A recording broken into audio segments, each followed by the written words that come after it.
My name is Sharon White. I'm Jim Watts' sister, and 4.5 years, April 24th, 2001, Jim was involved in a car accident. He had just put new brake shoes on his car, and he took it down Highway 212 for a test run. He was turning into our subdivision because he lived with my husband and I at the time. He couldn't have been going more than 15 miles an hour because it's impossible to turn into our subdivision. There was an elderly man, and mind you, Jim was driving a little Dodge Shadow, a little Dodge Shadow.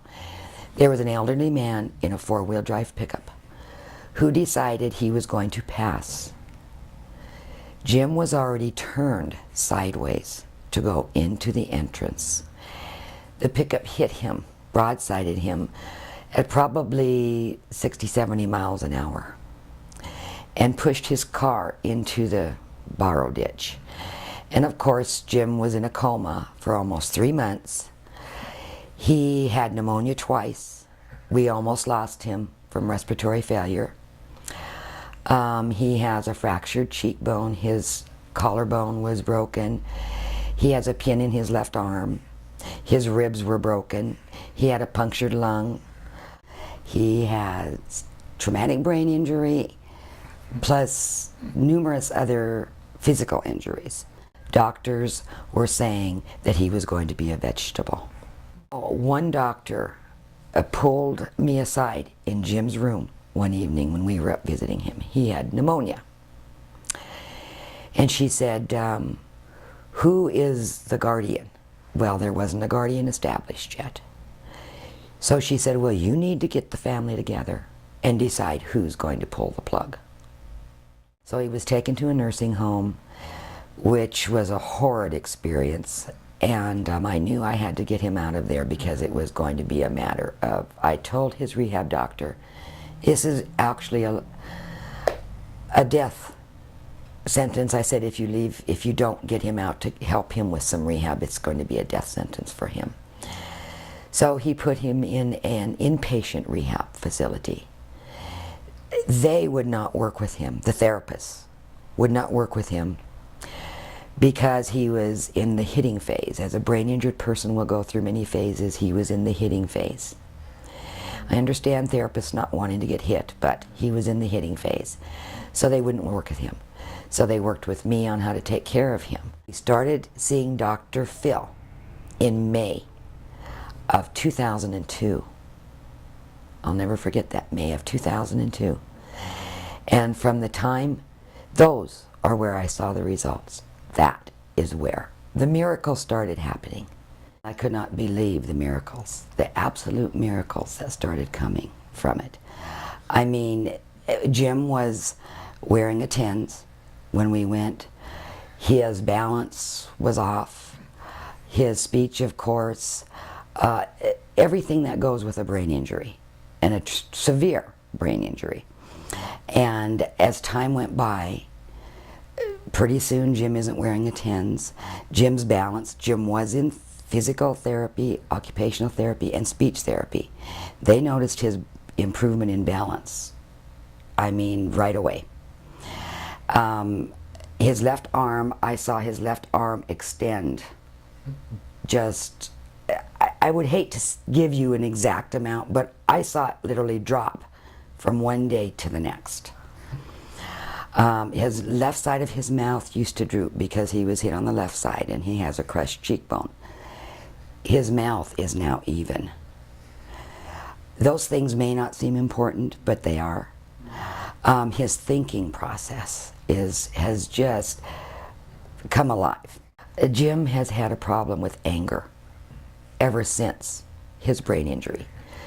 And it would be that the anger would be so bad that there would be outbursts in public, and totally uncalled for, which of course he couldn't control.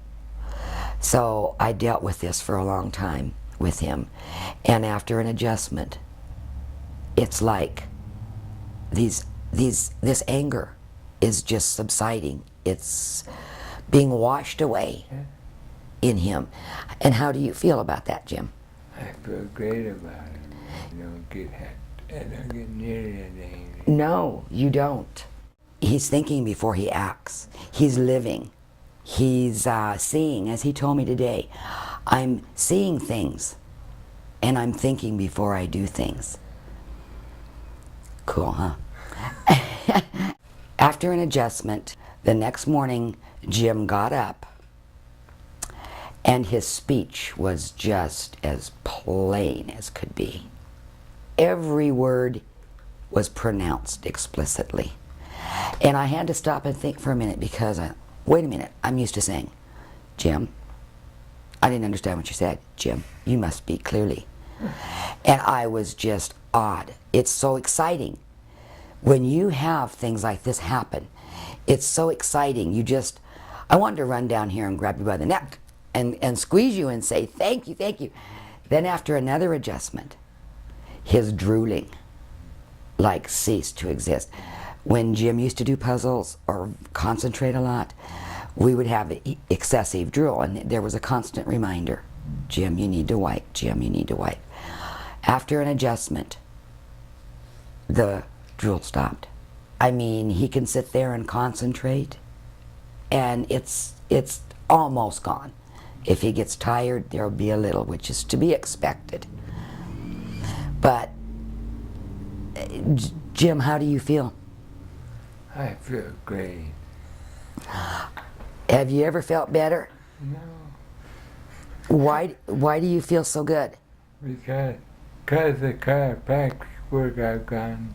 Another thing due to chiropractic work was Jim's left eye used to be stitched shut because it wouldn't close on its own. And I started noticing one day that his eye was shutting, and I thought, that's hindering his sight by having those stitches in there. So I called his eye doctor who had done the surgery when he was in a coma. And he just didn't really want to believe me. So I blew it off because I had so many things going on at that time. I thought it wasn't worth, at that time, more stress. So therefore, it was time for an eye appointment. So I took Jim in for an eye appointment with him. And lo and behold, he looks at his eye and he says, oh, I think it's time to take the stitches out. Then after another adjustment, we were walking up. We have 2 rails on our stairs going up to our apartment. And it was a constant, Jim, use your left arm, Jim, use your left arm. We're walking up the stairs, and I'm behind him, and all of a sudden Jim just reaches over and he's just going up the stairs using that left arm. And he does use it more. Just after that adjustment. The miracles keep coming. And I always know. And I expect something. I don't say, well, maybe Jim will get something. I know Jim will get something. And after his adjustment every week with the neck adjustment, I know he's going to have something. And I look so forward to the next day.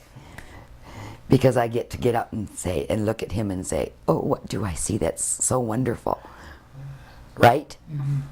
Oh, you guys are... These miracles for Jim, they just keep happening. When I bring Jim for chiropractic work, I know it's nothing but a true miracle, a blessing, a miracle. That's what's wonderful. I know I'm missing things because there have been so many things, but the things that I've told are so important, and yet even those tiny things that someone would never even think of that mean so much in a person are so important. The miracles of this chiropractic have literally been, I feel, a mental lifesaver for me and Jim. Right on. I can see things and analyze them more than I used to because I can logically look at stuff and work it out. I have been going to the chiropractor. My whole body has worked better, and I talk better. They do a good work. They do a good job. Since I went to the chiropractor, my life has changed. I can see a lot more and do a lot more. Life is wonderful for me. Thank you, Dr. Phil. The work you did is great.